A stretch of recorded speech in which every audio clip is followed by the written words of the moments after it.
제10장.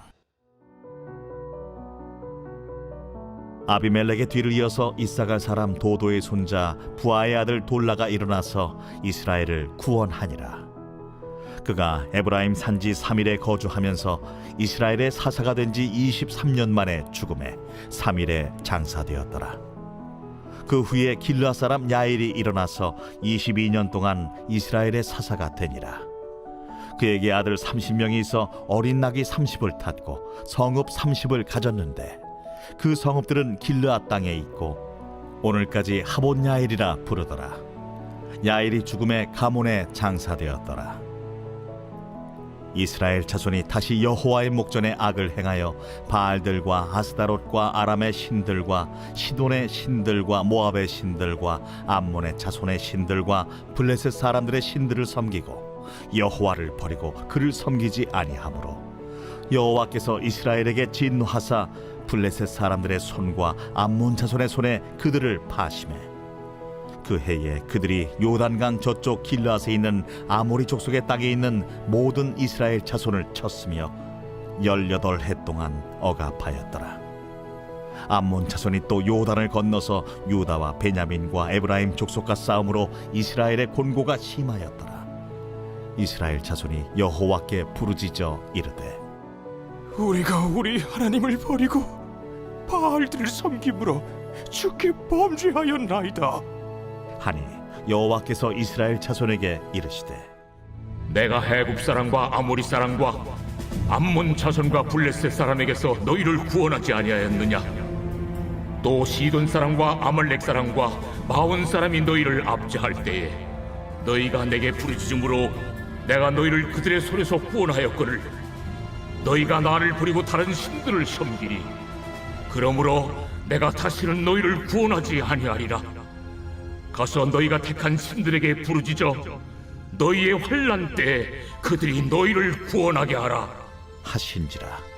이스라엘 자손이 여호와께 여쭈되 우리가 범죄하였사오니 주께서 보시기에 좋은 대로 우리에게 행하시려니와 오직 주께 구하옵나니 오늘 우리를 건져내옵소서 하고 자기 가운데에서 이방 신들을 제하여 버리고 여호와를 섬기매 여호와께서 이스라엘의 곤고로 말미암아 마음에 근심하시니라.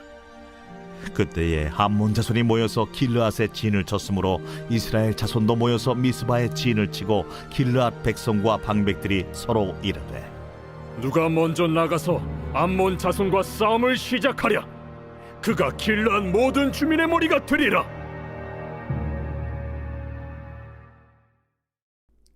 할렐루야.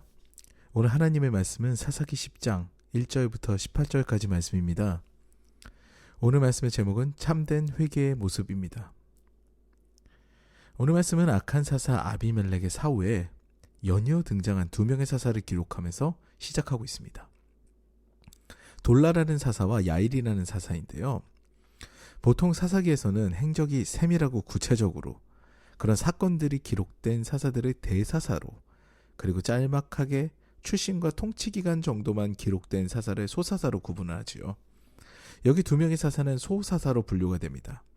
이 두 명의 사사는 뭔가 대단한 사건은 없는데 나름 능력 있게 이스라엘을 잘 이끈 것으로 보입니다. 그 결과 각각 23년 그리고 22년 도합 45년간 이스라엘은 다소 평안한 시절을 보냅니다.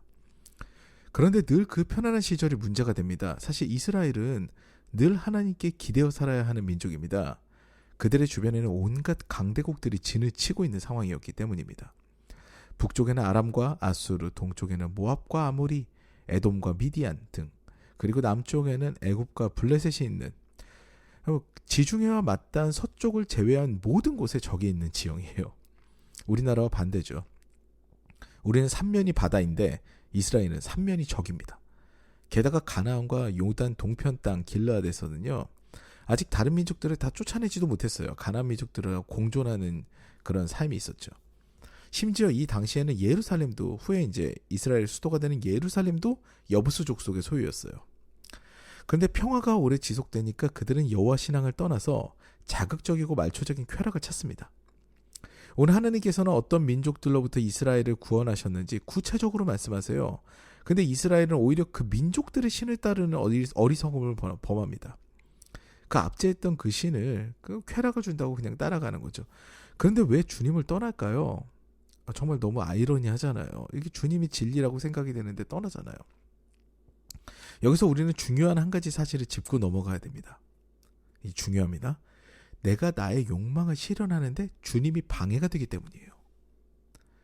내가 나의 욕망을 실현하는데 그걸 채우는데 주님이 방해가 되기 때문에 그래서 주님을 떠나는 겁니다. 오늘 이스라엘이 하나님을 배반하기 전에 한 가지 사건이 등장합니다. 바로 사사 야일의 행적인데요. 그는 22년 동안 이스라엘을 다스리면서 기드온이 넘어졌던 세 가지의 욕망을 마음껏 향유합니다. 아들을 30명을 낳죠. 많은 생각을 하게 합니다. 게다가 나귀 30을 탑니다.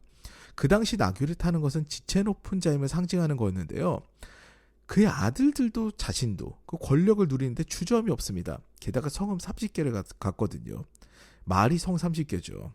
땅을 분배받지 못하고 각 지방에서 하나님을 섬기는 역할을 맡은 레위 지파가 받은 성읍이 60개입니다. 크기는 어쩔지 모르겠는데요. 어쨌든 한 개인이 소유하기에는 어마어마한 부이죠. 윗물이 이렇게 흐리멍텅하니까 아랫물이 맑을 리가 없습니다. 욕망이 극대화가 되니까 이제는 그 욕망을 제한하고 선한 삶을 추구하도록 강권하시는 그런 하나님의 메시지가 달가올 리가 없죠. 게다가 이방 신은 많은 쾌락을 선물합니다. 그 신들의 제전 때마다 매춘이 합법적으로 진행됩니다. 그 신의 메시지는 하지 말라는 메시지보다는 풍요와 결실을 약속하는 메시지가 다분합니다. 인간의 욕망을 제한하지 않습니다. 무엇보다 너희들의 판단이 중요하다. 너희가 중요해. 너희가 모든 것을 할 수 있어. 이렇게 뱀이 마치 아담과 하와에게 너희가 하나님이 될 수 있어를 꿰는 것처럼 그 자신을 자꾸 세워요. 하나님보다 자신이 앞서도록 그렇게 유혹을 합니다. 그 달콤한 메시지를 들은 이스라엘 백성들은 과감하게 이방신을 섬기는 것으로 자세를 바꿉니다. 신앙의 유산이 제대로 전해지지 않고 리더인 야일부터 욕망을 극대화하니까요. 이스라엘 자체가 타락되는 것은 시간 문제였습니다. 하나님께서 오죽 화가 나셨으면 아예 내버려 둡니다. 이스라엘이 그전에는 북방에 좀 강대한 민족들에게 고난을 당했다면요. 이제는 전방위적으로 압박을 받습니다. 동쪽과 남쪽에서까지 못 살게 굴어요. 블레셋은 애굽에서 나왔던 해양 민족인데요. 근데 그 블레셋이 길앗 땅까지 진출해서 이스라엘을 못 살게 굽니다. 엄청나게 나와가지고 진출해가지고 못 살게 구는 거죠. 블레셋은 이때부터 이스라엘의 철천지 원수가 됩니다. 이스라엘 전역이 핍박을 받아 힘든 지경이 되니까요. 그제서야 이스라엘 백성들은 하나님을 찾습니다. 근데 하나님께서는 이번엔 단단히 화가 나셨죠. 너희들이 믿는 그 신에게 가라. 나는 내버려 두겠다. 이렇게 하십니다. 근데 이때 이스라엘의 태도가 상당히 중요합니다. 이들의 회개는 3단계를 거치는데요. 첫 번째, 모든 처분을 주님께 맡깁니다. 주님을 인격적으로 인정하고 주님을 온전히 주인으로 모시는 것이죠. 하나님, 우리 좀 살려주세요. 우리 하나님의 백성 아닙니까? 뭐 이런 고압적인 태도가 아니에요. 하나님, 우리가 잘못했습니다. 그러니까 하나님 처분의 모든 것을 맡기겠습니다. 이게 회개의 시작입니다. 그리고 두 번째로는 주님의 긍휼을 구합니다. 근데 사실 주님의 처분대로 하시되 우리를 구하소서라는 메시지가 되게 모순돼서 보일 수가 있잖아요. 하나님 뜻대로 하시는데 우리를 구해주세요. 뭐 이렇게 들릴 수가 있을 텐데요. 사실 이것은요.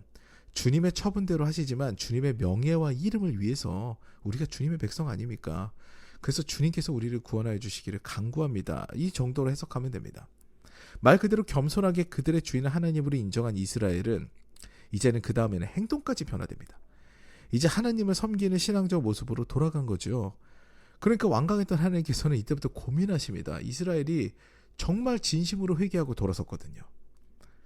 사랑하는 여러분, 우린 연약하기 때문에요. 이렇게 이스라엘 백성들과 같이 언제든지 넘어질 수 있고요. 욕망 가운데도 허우적될 수 있는 그런 존재예요. 그런데 우리는 회개라는 기회가 있습니다.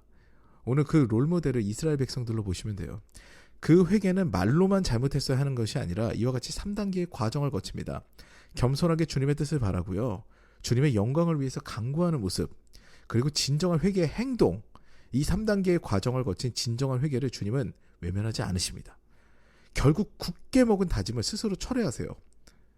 내가 너희를 내버려 두겠다라고 다짐하셨는데 그것을 철회하시고 다시 사살에 보내시는 분이 바로 우리 하나님이십니다. 인자가 끝이 없으시죠. 오늘도 혹여나 죄악으로 넘어져서 어찌할 바 모르는 우리 교우들이 있다면요. 진정한 회개의 단계를 밟아서 하나님 사랑으로 우리에게 다가오시는 그 주님 앞에 나아가서 다시금 회복되는 역사를 경험하시기를 주님의 이름으로 축원합니다. 이제 오늘 우리 말씀을 기억하시면서요, 이 새벽에도 잠잠하게 주님 앞에 나아가서 주님과 깊은 대화를 나누는 또 그런 행복한 시간 나누기를 주님의 이름으로 축원합니다.